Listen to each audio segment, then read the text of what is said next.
누가복음 18장 27에서 28절까지 보겠습니다. 그리하여 그는 이것들을 말했다. 사람의 힘으로는 할 수 없지만 그 하나님에게는 할 수 있는 힘이 있다.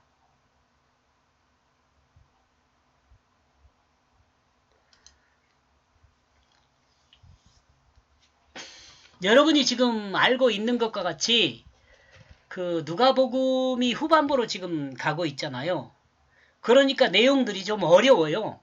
마치 그 서신서, 바울 서신서들과 같이 그 조금 어려운 이야기들이 나와요.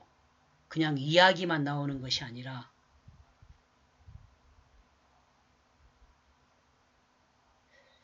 제가 조금 능력이 부족해가지고 쉽게 설명을 못하는 것이 조금 또 안타깝기도 하고 그렇습니다.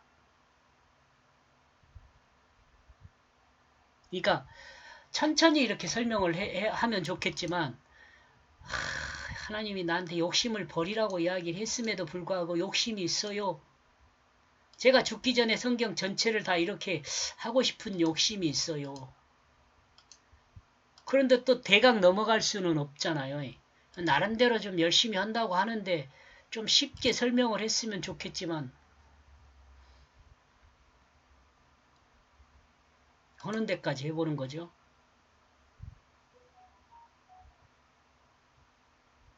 사람은 영생에 대한 소망이 있지만 이 소망을 성취할 수 있도록 허락하신 분은 오직 하나님 한 분뿐입니다.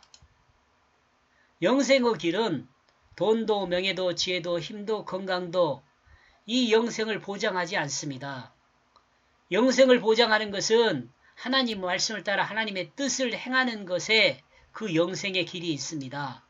그리고 이 하나님의 말씀을 따라 하나님의 뜻을 행하는 것은 주님의 구속사를 믿음으로 가능합니다. 주님의 구속사를 믿음으로 가능합니다.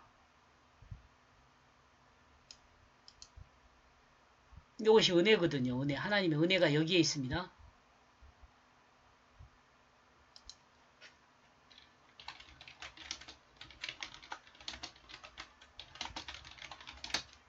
하나님의 은혜가 여기에 있어요. 하나님의 은혜가 여기에 있단 말은 무슨 말이냐면 하나님의 결심이 여기에 있어요.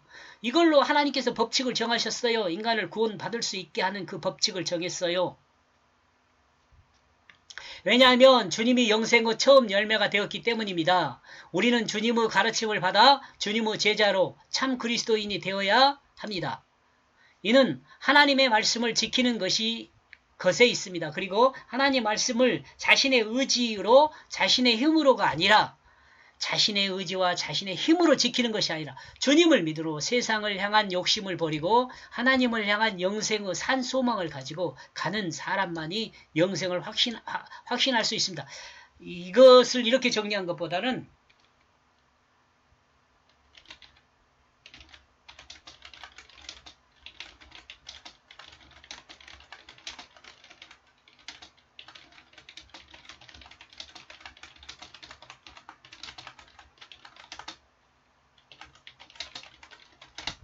이렇게 하면 돼요. 믿는 자 자신이 마음이 하나님 뜻으로 바뀌어가지고 믿는 자 자신의 마음이 하나님 말씀에 의하여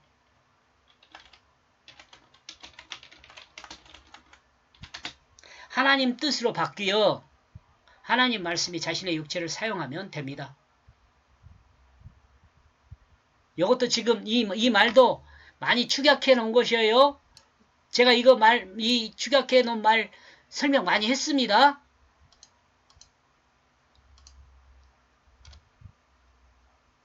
여러분이 하나씩 뜯어 읽어보면 무슨 말인지 알 수 있어요.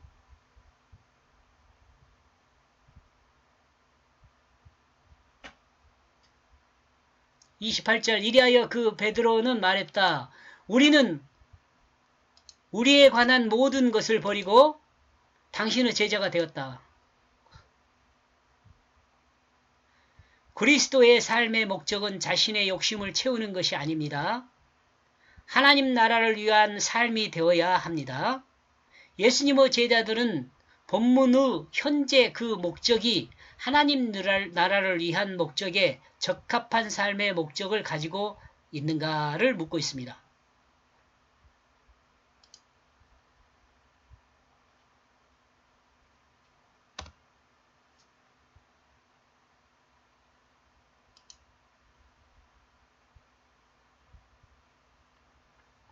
이에 대해선 아직 아니라는 생각입니다.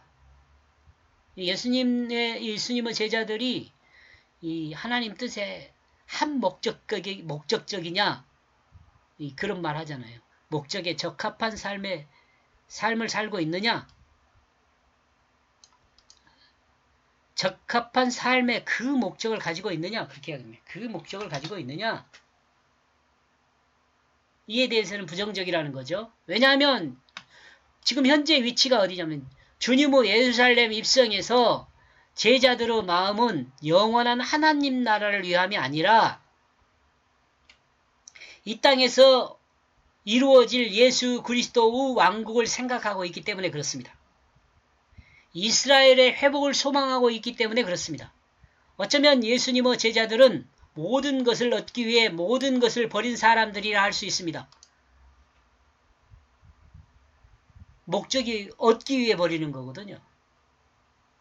오직 온전한 거듭난 사람이 아니라는 것입니다. 아직 성령을 받아 성령의 지배를 받는 사람이 된 것은 아니라는 것입니다. 다시 앞에서 설명한 것과 같이요.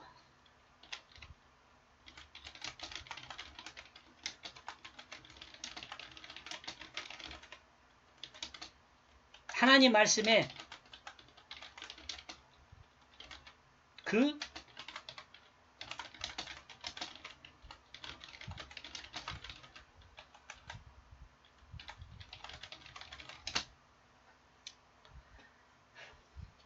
아직 예수님의 제자들은 하나님 말씀에 사용되는 그 육체가 되지 않았다는 생각이에요. 나중에 이제 마가의 다락방에서 성령을 받아야겠죠? 여기까지 보겠습니다. 고맙습니다.